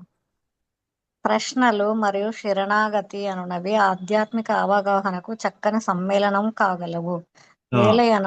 శరణాగతి ఇది చాలా ఇంపార్టెంట్. మనం ఎప్పుడైనా సరే క్లాస్లో కూర్చొని మనం ఇది వినేటప్పుడు ఏం చేయాలి? మర్యాదగా ప్రశ్నలు అడగాలి, ప్లస్ శరణాగతి తీసుకోవాలి, ప్లస్ ఆ గురువు దగ్గర సేవ చేయాలి ఏదైనా. ఇవి చేస్తే మనకు ఆటోమేటిక్గా మన పురోగతి ఉంటుంది అనమాట. చదవండి. ఏలయన శరణాగతి మరియు సేవ లేనిదే గురువుకు వేయబడు ప్రశ్నలు నిష్ప్రయోజనములు మరియు శక్తిహీనములు కాగలవు. ఇది చూడండి, చాలా ఇంపార్టెంట్ ఇక్కడ. శరణాగతి లేకుండా, ఆ గురువుకు సేవ చేయకుండా మనం ఎన్ని ప్రశ్నలు వేసినా సరే నిష్ప్రయోజనములు అవుతాయంట. కాబట్టి రెండు చాలా ఇంపార్టెంట్. ఏంటి ఆ రెండు? ఒకటి శరణాగతి అంటే సరెండర్. ఈ డివోటీ కరెక్ట్ పరంపరలో వస్తున్నాడు, ఈ డివోటీ మనకు క్లాస్ చెప్పినప్పుడు లేదా మన గురువు ఈ విధంగా చెప్తున్నాడు, ఎందుకు పరంపరలో కరెక్ట్గా వచ్చారు ఈ గురువు. ఆ గురువుకు మనం సేవ చేయాలి, ప్లస్ శరణాగతి కూడా ఉండాలి గురువుకి. ఈ రెండు చాలా ఇంపార్టెంట్. ఈ రెండు లేకపోతే మనం ఎన్ని ప్రశ్నలు అడిగినా సరే, మనం ప్రశ్న అడుగుతున్నాం, ఆన్సర్ తెలుసుకుంటున్నాం, కానీ శరణాగతి లేదు, లేదా గురు సేవ లేదు. ఈ రెండు లేకపోతే మనకి సరిగ్గా అర్థం కాదనమాట. సో మనం ఏం చేయాలి? ఈ రెండు చాలా ఇంపార్టెంట్. ఒకటి, మనం చాలా వినమ్రతగా ప్రశ్న అడగాలి, ఆన్సర్ తెలుసుకోవాలి, అదేవిధంగా సేవ చేయాలి. ఆ గురువు యొక్క సేవ, లేకపోతే టెంపుల్లో ఏదైనా సేవ చేయాలి, అదొకటి ఇంపార్టెంట్. రెండోది శరణాగతి. ఆ గురువు చెప్పిన ఆన్సర్ కరెక్టే అని మనం ఆ శరణాగతి తీసుకొని తెలుసుకోవాలన్నమాట. ఇవి లేకుండా మనము ఎన్ని ప్రశ్నలు వేసినా కూడా నిష్ప్రయోజనం. మాతాజీ. ప్రతి ఒక్కరూ గురు పరీక్షలో జయమును సాధింపవలెను. శిష్యుని అందలి శ్రద్ధను గమనించిన గురుదేవుడు అప్రయత్నముగా అతనికి నిజమైన ఆధ్యాత్మిక అవగాహనను ప్రదానము చేయగలడు. గ్రుడ్డిగా అనుసరించుటకు మరియు అర్ధరహిత ప్రశ్నలు వేయుట రెండును ఈ శ్లోకం నందు నిరసించబడినవి. రెండోది, ఒకటి మనం గుడ్డిగా కూడా ఫాలో కాకూడదు. మనం కొంచెం టైం తీసుకోవాలి. టైం తీసుకొని మనం ఎవరి దగ్గర క్లాస్ వింటున్నాము, వాళ్ళు కరెక్ట్గా ఉన్నారా డివోషన్లో, వాళ్ళు గురువు దగ్గర దీక్ష తీసుకున్నారా, వాళ్ళు గురు శిష్య పరంపరలో కరెక్ట్గా ఉన్నారా, ఇది ఒక చిన్న రీసెర్చ్ చేయాలి మనం. రైట్, గుడ్డిగా తీసుకోకూడదు. ఏదైనా ఎవరు చెప్పినా కూడా గుడ్డిగా తీసుకోవద్దు. అంటే వాళ్ళని ముందు మనము ఆ యొక్క పరంపరలో ఉన్నారా లేదా అనేది తెలుసుకోవాలి. ఇంకొకటి, అర్థరహితమైన ప్రశ్నలు వేయకూడదు అనమాట. రైట్? ఒక ప్రశ్న అర్ధరహితమైన ఎగ్జాంపుల్ ఉదాహరణ చెప్తాను. సి మొన్న ఒక ప్రశ్న వచ్చింది. ఏంటది? ఏమడిగారంటే, ఒక కృష్ణా దేవాది దేవుడైతే మన అందరు డివోటీసే కావాలి కదా! ఆ? అందరూ డివోటీసే కావాలి కదా! నేను అడుగుపెట్టి బయటికి వెళ్ళగానే అన్ని కృష్ణా టెంపుల్స్ కనపడాలి కదా! నాకు అన్ని వేరే టెంపుల్స్ కనపడుతున్నాయి. కృష్ణా టెంపుల్ కనపడట్లేదు. ఇది అర్ధరహితమైన ప్రశ్న. ఎందుకని? సి ఒక తల్లిదండ్రుల దగ్గర ఎంత జాగ్రత్తగా పిల్లల్ని పెంచినా సరే, రోజు వాళ్ళకి పాలు పోసి, రోజు వాళ్ళకు పాలు, అన్నము ఇటువంటి మంచి ఆహారం ఇచ్చి, ఇవన్నీ చేసిన తర్వాత వాళ్ళ ఇంట్లో ఎవ్వరూ మందు తాగట్లేదు. వాళ్ళ ఇంట్లో ఎవ్వరూ సిగరెట్ తాగట్లేదు. కాలేజ్ పోతారు. కాలేజ్ పోయిన తర్వాత సడెన్‌గా ఎవరో ఫ్రెండ్ ఒకడు ఇవ్వగానే సిగరెట్ తీసుకొని తాగుతారు. లేదా మందు తాగడం ప్రారంభిస్తారు. అప్పుడు ఈ రీసెర్చ్ అంతా ఏమీ లేదు. మనం ఇంటి నుంచి బయటికి వెళ్ళగానే అన్ని మందు షాపులే కనపడ్డాయి. ఎక్కడ చూసినా సిగరెట్ షాపులే కనపడ్డాయి. అందుకని నేను సిగరెట్ తీసుకుంటున్నాను. ఒకవేళ కృష్ణ డివోటీకి వచ్చినప్పుడు ప్రశ్న ఏస్తున్నారు? మనం బయటికి వెళ్ళగానే ఎవరు డివోటీస్ లేరు కదా! ఎక్కడ కృష్ణ టెంపుల్ లేదు కదా! వేరు వేరు టెంపుల్స్ కనిపిస్తున్నాయి. ఇటువంటియి అన్నమాట. ఇదంతా ఏంటి? ఈ పిచ్చి ప్రశ్నలు. ఇట్లాంటి అర్ధరహితమైన ప్రశ్నలు అడగకూడదు. దీనివల్ల ప్రయోజనం ఉండదు. రైట్? మనము ఎటువంటి ప్రశ్న అడగాలి? అసలు కృష్ణ అంటే ఏంటి? మనం ఎలా చూడాలి? కృష్ణని ఎలా చూడాలి? కృష్ణని ఎలా తెలుసుకోవాలి? ఆ! మీకున్న ఎక్స్‌పీరియన్స్ ప్రకారం మాకు చెప్పండి. ఇట్లా మన ప్రశ్న ఎలా ఉండాలి అంటే, ఫస్ట్ ఆఫ్ ఆల్ అది సరైన వ్యక్తిని అడగాలి. ఆ వ్యక్తిలో మనం కొంచెం శరణాగతి తీసుకోవాలి. కొంచెం సేవ కూడా చేయాలి. చేసి వాళ్ళు చెప్పింది మనం తీసుకొని పాటించాలి. ఇట్లా చేస్తే సంపూర్ణమైపోతుంది. అట్‌లీస్ట్ మనకు తెలియని విషయం మర్యాద అడగడం, మర్యాద తెలుసుకోవడం. ఇట్లా అయితే మనకు నాలెడ్జ్ కరెక్ట్‌గా వస్తుంది. హ్మ్. సో, గురు మహారాజ్ ఏమంటారంటే, మనము ఈ 4 పాటిస్తున్నాం కదా! ఏంటి? మాంసాహారం తినకూడదు, మత్తు పదార్థాలు సేవించకూడదు, పరస్త్రీ, పరపురుషులతో అక్రమ సంబంధం పెట్టుకోకూడదు, జూదం ఆడకూడదు. ఈ 4 ఉన్నాయి. గురు మహారాజ్ ఇంకోటి చెప్పారనమాట. మనం ఏ డివోటీని కూడా వాళ్ళలో తప్పులు వెతకకూడదు. ఎవ్వరిని కూడా మనము నింద చేయకూడదు. అయితే మనం చూస్తే ఓకే. ఇప్పుడు ఒక డివోటీ ఒక విధంగా చెప్తాడు. ప్రోగ్రామ్ స్టార్ట్ చేయగానే ఈ పండగ మనం ఎలా చేయాలంటే ఒక డివోటీ ఒక ఐడియా ఇస్తాడు. ఇంకో డివోటీ ఇంకో ఐడియా ఇస్తాడు. ఇంకో డివోటీ ఇంకో ఐడియా ఇస్తాడు. మనం ఒక ఐడియా ఇస్తాం. మనకి ఇమ్మీడియేట్‌గా ఏమనిపిస్తుంది? అరే! వీళ్ళేంది ఇలా ఆలోచిస్తున్నారు? ఇంత చక్కని ఐడియా ఉంది నాకు. వీళ్ళెందుకు ఇలా తీసుకోవట్లేదు? అట్లా చూసి మనం వేరే వాళ్ళ దగ్గర ఫాల్ట్స్ నింద పట్టుకుంటున్నాం అన్నమాట. ఇక్కడ గురు మహారాజ్ ఏమంటున్నారంటే, నిందాది శూన్యం. ఎప్పుడు కూడా మనం ఏ డివోటీస్‌లో కూడా నింద చూడకూడదు. వాళ్ళలో చెడు చూడకూడదు. అది చాలా ఇంపార్టెంట్. ఎందుకని? ఇప్పుడు సపోజ్ మనకు బద్ధకం బాగా ఉందనుకోండి. మనం రోజు ప్రాక్టీస్ చేసి ఉదయం లేవగానే అట్లా కొన్ని రోజులు ప్రాక్టీస్ చేస్తే బద్ధకం పోతుంది. మనకు బాగా రజోగుణం ఉంది. సత్వగుణం ప్రాక్టీస్ బాగా చేస్తే రజోగుణం నుంచి బయటికి రావచ్చు. మన కోపం వస్తుంది. మన కోపం వస్తుంది ఏంటంటే ఈ భక్తి కార్యక్రమాలు చేస్తుంటే మనకు ఆటోమేటిక్‌గా మెల్లమెల్లగా ఆ కోపం కూడా తగ్గుతుంది. కానీ ఎవరికైనా నింద చూడడం అలవాటయిందనుకోండి. ఏం చేసినా ఫలితం ఉండదు. ఎందుకు? నింద చూస్తున్నారు. వాళ్ళకంటే నాకు ఎక్కువగా తెలుసు. లేదా నేను చెప్పింది ఇంపార్టెంట్. ఇట్లా అనుకుంటే ఏమవుతుందంటే అది ప్రతి స్టేజ్ భక్తిలో మనల్ని తింటూ ఉంటుందనమాట. కాబట్టి ఇది ఈ తత్వదర్శికులు ఎవరైతే గురు మహారాజాస్ ఉంటారో వాళ్ళు చూడగలుగుతారనమాట. వాళ్ళు చూసి శాస్త్రాలను జల్లెడ పట్టేసి ఏదేదైతే ఇంపార్టెంట్ టాపిక్స్ ఉంటాయో అవి మనకు చెప్తున్నారనమాట. రైట్? సో, దానికి ఒక శ్లోకం కూడా చూపిస్తాను మీకు. ఆహ్,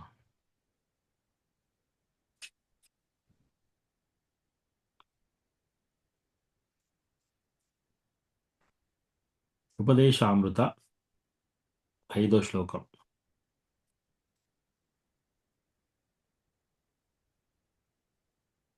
ఉపదేశామృత 5వ శ్లోకంలో ఏం చెప్తున్నారు?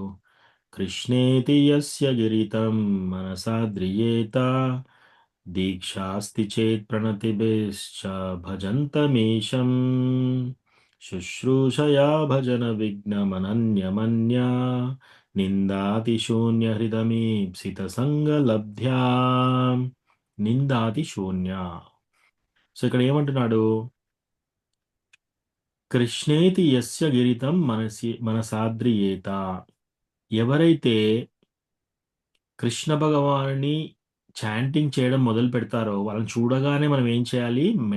మన మైండ్లో వాళ్ళకి ఇమ్మీడియట్గా దండవత్ చేసుకోవాలి. ఎవరైనా సరే కృష్ణ భగవాన్ని చాంటింగ్ మొదలు పెట్టారు, నిన్న వచ్చిన డివోటీ అయినా సరే, మొన్న వచ్చిన డివోటీస్ అయినా, ఒక్కరోజు డివోటీ అయినా సరే, ఆయన వచ్చాడు, చాంటింగ్ పట్టుకున్నాడు, చాంటింగ్ చేస్తున్నాడు, మనం ఏం చేయాలి? అతను చూసినప్పుడల్లా ఆయనకు మైండ్లో దండవత్ ప్రణామం చేయాలి. రెండోది, దీక్షాస్తి చేత్ ప్రణతభిశ్చ భజంతమీశం. ఎవరైతే ఇనిషియేషన్ అయిపోయిందో, దీక్ష తీసుకున్నారో, వాళ్ళకి మనం ఫిజికల్గా ఎప్పుడైనా దీక్ష చేసిన డివోటీస్ ఎవరైనా ఉన్నారంటే వాళ్ళని చూడగానే మనం ఇమ్మీడియట్గా దండవత్ ప్రణామం వాళ్ళకి చేయాలన్నమాట. ఇంకోటి, ప్యూర్ డివోటీస్ శుశ్రూషయా భజనమిగ్నమనన్యమన్యా నిందాదిశూన్యమృతమీప్సితం సంగలబ్ధ్యా. సో ఎవరైతే నిందాది శూన్యం, ఎవరైతే డివోటీస్ ఎవరిని కూడా క్రిటిసైజ్ చేయట్లేరు, వాళ్ళు నింద అనేది శూన్యం, వాళ్ళకి అసలు ఇంకా నింద అనేది తెలియదు, వాళ్ళకి ఎక్కడ నింద చూడట్లేరు, వాళ్ళతో మనం అసోసియేషన్ తీసుకోవాలి, వాళ్ళ క్లాసెస్ వినాలి, వాళ్ళకి చాలా చక్కగా మనం సేవ చేయాలి. ప్యూర్ డివోటీస్ అంటారు వీళ్ళందరినీ. ఇట్లాంటి ప్యూర్ డివోటీస్ ఎవరైతే చాలా అడ్వాన్స్డ్గా ఉంటారో, వాళ్ళ యొక్క భక్తిలో, వాళ్ళ యొక్క హృదయం ద్వారా ఎవరిని కూడా నింద చేసే అవకాశమే లేదు. ఇంకా వాళ్ళకి నింద అనేది ఎక్కడా చేయట్లేరు వాళ్ళు.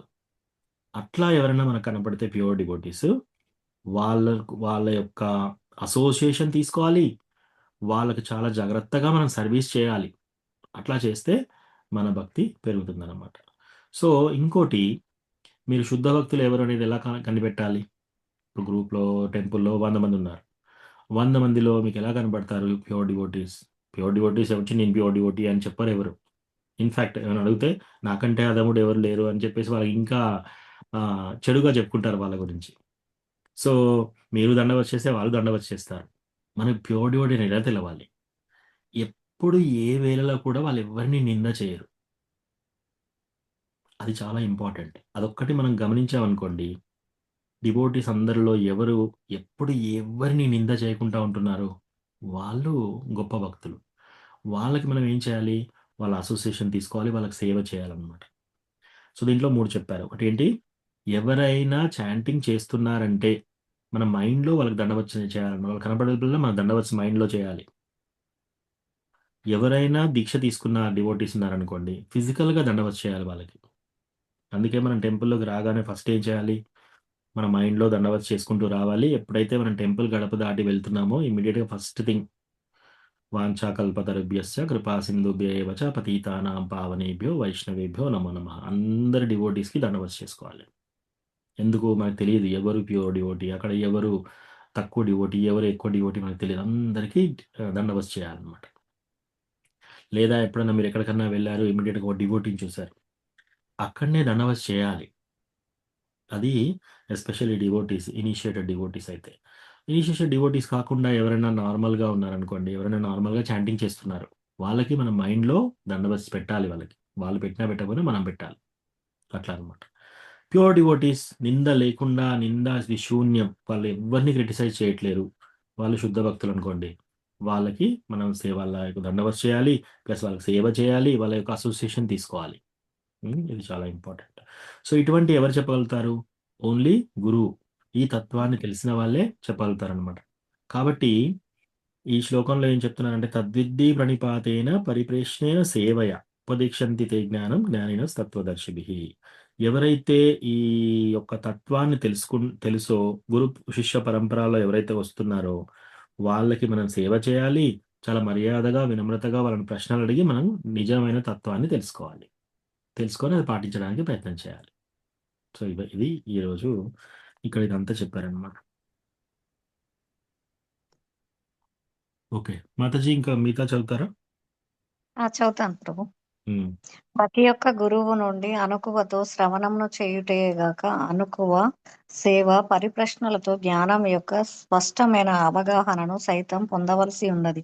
ఆధ్యాత్మిక గురువు తన ప్రవృత్తి రీత్యా శిష్యుని ఎడ కరుణను కలిగి ఉండును కనుక శిష్యుడు అణకువతో సదా సేవ చేయ సిద్ధపడినప్పుడు అతని జ్ఞాన సముపార్జనము మరియు పరిప్రశ్నలు పూర్ణత్వం నొందగలవు. హరే కృష్ణ ప్రభు. ఉమ్. ధన్యవాదాలు.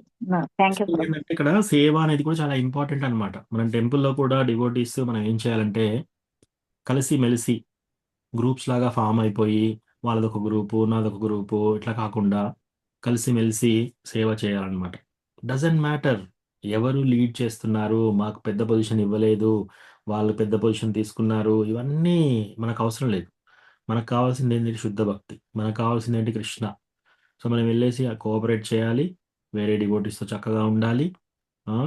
పరిప్రశ్న సేవయ, సేవా భావంతో మనం ప్రశ్నలు సరిగ్గా అడిగి మనం దాని ఆన్సర్స్ తెలుసుకోవాలి. ఆ విధంగా మన సేవ కూడా చేయాలన్నమాట. మన యొక్క ఏ విషయమైన టెంపుల్లోకి వెళ్తే మనం ఏదో ఒక సేవ నలుగురికి టెంపుల్కి మన సేవ అందించాలన్నమాట. తద్వారా కృష్ణ ప్రీత్యర్థం అవుతాడు. సో కృష్ణ ప్రీత్యర్థమైనప్పుడు ఇంకేంటి మనకు? అన్నిటికంటే ఇంపార్టెంట్ అది. ఏదో మనం పెద్ద రోల్ తీసుకొని నలుగురిని అందరిలో మనం మన యొక్క పెత్తనం చలాయించడం కోసం కాదు. యాక్చువల్గా ఏదైనా మనకు పెద్ద రోల్ వచ్చింది అనుకోండి, టెంపుల్లో ఏదైనా పెద్ద రోల్ ఇచ్చారు మనకి, అప్పుడు మనం ఏమనుకోవాలి? నేను ఎవరెవరికైతే ఈ టీంను చేస్తున్నానో అందరికీ నేను చక్కగా సేవ చేయాలి, అందరికంటే ఎక్కువగా వాళ్ళని చూసుకోవాలి, వాళ్ళకి సేవ చేయాలి. అది చాలా పెద్ద రెస్పాన్సిబిలిటీ. నేను జస్ట్ పెత్తనం చలాయించడానికి కదా ఈ డిపార్ట్మెంట్ మొత్తంలో ఇప్పుడు నాకు ఇచ్చారు, ఈ డిపార్ట్మెంట్ని నేను చేసుకుంటాను, నా పెత్తనం అందరిలో చూపిస్తాను, అట్లా కాదు. ఆ డిపార్ట్మెంట్లో ఎవరెవరు ఉన్నారో వాళ్ళందరికీ మనం సేవ చేయాలి. మన యొక్క ఆలోచన అలా ఉండాలన్నమాట. Okay, servant of the servant of the servant, మన యొక్క సేవకుడి యొక్క సేవకుడి యొక్క సేవకుడిలాగా ఉండాలి. దాసాను దాసాను దాస. సో అట్లా ఉండాలన్నమాట. అట్లా ఉంటే మన భక్తి కరెక్ట్గా పెరుగుతుంది. సో ఈరోజు ఉరుక్రమ పరమేశ్వర ప్రభు ఫస్ట్ క్వశ్చన్ అడిగినప్పుడు మన రథయాత్ర అప్పుడు అష్టసాత్విక వికార. సో రథయాత్ర స్టార్టింగ్ ముందే చైతన్య మహాప్రభు మనకు ఒక శ్లోకం చెప్తారనమాట. ఆ శ్లోకము నాహం విప్రో నచ నరపతిర్నాపి వైశ్యో న శూద్రో నాహం వర్ణీ నచ గృహపతిర్నో వనస్థో యతిర్వా కింతు ప్రోధ్యం నిఖిల పరమానందపూర్ణామృతాబ్ధేర్ గోపీ పరతుః పదకమలయోర్దాసదాసానుదాసః. నాహం విప్రో, నేను విప్రుణ్ణి కాదు, నేను బ్రాహ్మణుని కాదు. నచ నరపతి, నేను క్షత్రియుని కాదు. నా వైశ్యో నా శూద్రో, నేను వైశ్యుని కాదు, నేను శూద్రుని కాదు. నాహం వర్ణీ నచ నాహం విప్రో నచ నరపతిర్నాపి వైశ్యో న శూద్రో. అలాగే నేను బ్రహ్మచారి కాదు, నేను గృహస్థ కాదు, వానప్రస్థ కాదు, సన్యాసి కాదు. గోపీ పరతు పదకమలయోర్ దాసానుదాస. ఆ గోపీస్ని మెయింటైన్ చేసే ఆ కృష్ణ భగవాన్ యొక్క దాసుల యొక్క దాసులు. సో అది ఆ రకంగా మనం ఉంటే ఎక్కడ నింద చూపెట్టకూడదు. నింద అనేది శూన్యం. అట్లా మనం అయితే మన డివోషన్ చాలా పర్ఫెక్ట్గా పెరుగుతుంది అనమాట. మనం డివోషన్లో ఎందుకు ముందుకు వెళ్ళమంటే ఓన్లీ నిందాలు చూస్తున్నాం కాబట్టి. వేరే డివోటీస్లో మనం నింద వెతుకుతున్నాం, మనం ఏదో ఫాల్ట్ చూస్తున్నాం. అట్లా లేకుండా ఉంటే మనం ప్యూర్ డివోటీస్ కావడానికి ఈజీగా ముందుకు వెళ్ళగలుగుతాం. అది చాలా ఇంపార్టెంట్. ఓకే, సో అది ఈరోజు ఒక శ్లోకాలు. ఇక్కడ ఆపుదాం 34 దగ్గర. మళ్ళీ 35 నుంచి మనం నెక్స్ట్ చదువుదాం. ఏమైనా ప్రశ్నలు ఉంటే అడగండి. హరే కృష్ణ ప్రభుజీ. ఎస్ పవిత్ర మాతాజీ. ప్రభుజీ ఫస్ట్ ఈ భగవద్గీత భగవానుడు సూర్య భగవానికి బోధించారు. అవును ప్రభు. ఎస్, అంటే ఇది మళ్ళీ ప్రచారం చేయకుండా ఉండడం వల్ల ముందుకు తీసుకెళ్ళడానికి కోసమని మళ్ళీ కృష్ణుడు అర్జునుడికి సంబోధించారు, అంతేనా ప్రభు? ప్రచారం చేయడం కోసం కాదు, ఈ జ్ఞానం తప్పిపోయింది. ఈ నాలెడ్జ్ జ్ఞానం అక్కడే ఆగిపోయింది, సూర్య భగవాన్ దగ్గరనే ఆగిపోయింది. కృష్ణ సూర్య భగవానుడు చెప్పాడు. సూర్య భగవానుడు మనువుకు చెప్పాడు, మనువు ఇక్ష్వాకు మహారాజుకి చెప్పాడు, ఇక్ష్వాకు మహారాజు తర్వాత బ్రేక్ అయిపోయింది. కాబట్టి కృష్ణ ఏమంటున్నాడు, అర్జున మళ్ళీ నేను నీకు చెప్తున్నాను, ఇది కొత్త విషయం కాదు. కృష్ణ ఫస్ట్ చెప్పేది భగవద్గీత ఓన్లీ ఫస్ట్ టైం చెప్పట్లేదు అర్జునుడికి. ఈ భగవద్గీత ఎప్పటి నుంచో ఉంది. అదే అనమాట. అంటే ప్రభు ఇది అంటే నిన్న మా పాప అడిగింది ప్రభు, నేను ఇలా చెప్తూ ఉంటే కురుక్షేత్ర రంగంలో యుద్ధంలో ఇలా భగవద్గీత బోధించారు అని చెప్పినప్పుడు పాప అడిగింది ఏమంటే అంటే అంత టైం ఉందా అమ్మ భగవద్గీత బోధించే టైము యుద్ధ సమయంలో అంత టైం ఉంటుందా, ఎంత టైము అనేది పాప అడిగింది అనమాట. అంటే నాకు కూడా అర్థం కాలేదు ఎంతవరకు బోధించారు, ఎట్లా బోధించారు అని. రేపు ఇది 45 నిమిషాలు బోధించారు. ఈ భగవద్గీత మొత్తం కృష్ణార్జునుల మధ్యలో 45 నిమిషాల సంఘర్షణ జరిగింది, సంభాషణ 45 నిమిషాలు. మరి మీరు ఇంకో ప్రశ్న అడగవచ్చు, యుద్ధం మధ్యలో 45 నిమిషాలు మాట్లాడుతూ ఉంటే వేరే వాళ్ళు ఎవరు బాణాలు వేయట్లేదా అని. అదే ప్రభు పాప ఇలా అడుగుతుంటే నాకు కాస్త అవును కరెక్టే కదా, ఎలా ఉండేది నాకు. ఇది ధర్మయుద్ధం. ధర్మయుద్ధంలో ఏంటి, ఎవ్వరు కూడా వెనక నుంచి బాణాలు వేయడం కానీ, పడుకున్నప్పుడు ఒక మిజైల్ని పంపించేసి డ్రోన్ పంపించేసేసి వాళ్ళ మీద నిద్రపోతున్నప్పుడు బాంబు వేయడం కానీ ఇలాంటివి చేయరు ఎవరు. అత్యంత పిరికి వాళ్ళైతేనే అట్లా చేస్తారు. ధర్మయుద్ధంలో ఎలా ఉంటుంది, ఎవరైనా చూడట్లేరు అనుకోండి యుద్ధం చేసేటప్పుడు హెచ్చరిక, చూడు నేను ఇప్పుడు నిన్ను ఓడిస్తాను, నిన్ను ఇప్పుడు బాణాలు వేస్తాను, చాలా జాగ్రత్తగా ఉండు లేకపోతే నీ ప్రాణాలు పోతాయి అని హెచ్చరించి మరీ ఫైట్ చేస్తారు అనమాట. ఫైట్ చేసే మధ్యలో ఎవరికైనా ఆ ఫైట్ చేసేటప్పుడు కళ్ళల్లో ఏదైనా పడింది అనుకోండి, మట్టి కానీ లేకపోతే ఏదైనా మెరుపులు కానీ కళ్ళల్లో పడి కళ్ళు నలుచుకుంటున్నారు, అప్పుడు బాణాలు వేయరు వాళ్ళకి. సపోజ్ అలసిపోయారు, బాగా అలసిపోయి మూర్ఛపోయిన వాళ్ళతో ఎవరు యుద్ధం చేయరు. సపోజ్ ఎవరైనా యుద్ధం మధ్యలో ఇంకా నేను చేయలేనని చెప్పేసి వెన్ను తిరిగి పారిపోతున్నారు అనుకోండి, అట్లా వాళ్ళ వెన్నులో బాణాలు వేయరు వెనక నుంచి. ఇవన్నీ యుద్ధ నియమాలు. సో ఇక్కడ అర్జునుడు ఏం చేస్తున్నాడు, ఇంకా యుద్ధం స్టార్ట్ చేయలేదు, ఆయన బాణాలు ఇంకా డైరెక్ట్గా పట్టుకోలేదు. ఇంకా ఇదంతా ఏమవుతుంది, నేను యుద్ధం చేయను కృష్ణ అని చెప్పేసి అంటూ ఉంటే కృష్ణ చెప్తున్నాడు అనమాట యుద్ధం చేయాలని చెప్పేసి. ఈ సంభాషణ 45 నిమిషాలు జరిగింది. రణరంగం మధ్యలో కూడా ఇటువంటి రూల్స్ అండ్ రెగ్యులేషన్స్ ఉన్నాయి. ఇదంతా ధర్మయుద్ధం. సో ఎవరైనా సరే యుద్ధం చేసే ముందు వాళ్ళ శంకు పూరిస్తారు. శంకు పూరించి నీతో ఒకానొక యుద్ధం నేను చేస్తున్నాను, చాలా జాగ్రత్తగా ఉండు అని చెప్పి వాళ్ళతో యుద్ధం చేస్తారు. వాళ్ళు అలసిపోయి సపోజ్ మధ్యలో మూర్చపోయినా సరే వీళ్ళు ఆగుతారు, చంపరు ఆ టైంలో. సో అటువంటి శ్రేష్టమైన యుద్ధం అట్లా చేసేవాళ్ళు అనమాట, అంత గొప్పగా ఉండేవాళ్ళు. ఇప్పుడు మన టైంలో ఎలా అయిపోయిందంటే చాలా క్షీణించిపోయి అందరూ పడుకొని ఉన్నప్పుడు, స్త్రీలు పిల్లలు చిన్న పిల్లలు ఉన్నప్పుడు ఒక డ్రోన్ పంపించేసి 2 గంటలకి అప్పుడు ఒక పెద్ద మిసైల్, అట్లా చేయడం చాలా పిరికితనం. సో ముందు హెచ్చరిక చేస్తారు, హెచ్చరిక చేసి స్త్రీలను, బ్రాహ్మణులను, చిన్నపిల్లల్ని, ముసలి వాళ్ళని అందరినీ దూరంగా పెడతారు యుద్ధరంగంలో. ఓన్లీ ఎవరైతే క్షత్రియులో బలంగా ఎవరైతే ఉంటారో వాళ్ళు ఫైట్ చేసే ఉంటారో వాళ్ళొక్కరే యుద్ధభూమిలో వస్తారు. యుద్ధభూమిలో వచ్చి అప్పుడు ఫైట్ చేసుకుంటారు అనమాట, బలాలు తేల్చుకుంటారు. సో అట్లా అనమాట. ఇప్పుడు మనం ఇట్లాంటి ఈ తప్పుడు యుద్ధాలు చూసి మనం ఏమనుకుంటున్నాం, ఇట్లా కూడా ఉంటుందా యుద్ధం అనేది మనం మర్చిపోయాం, right? So okay Prabhu, thank you. Hare Krishna.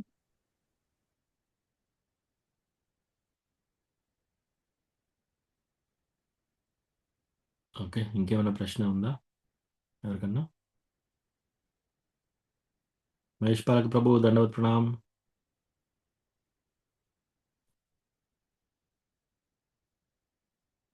మ్యూట్లో ఉన్నారు ప్రభు.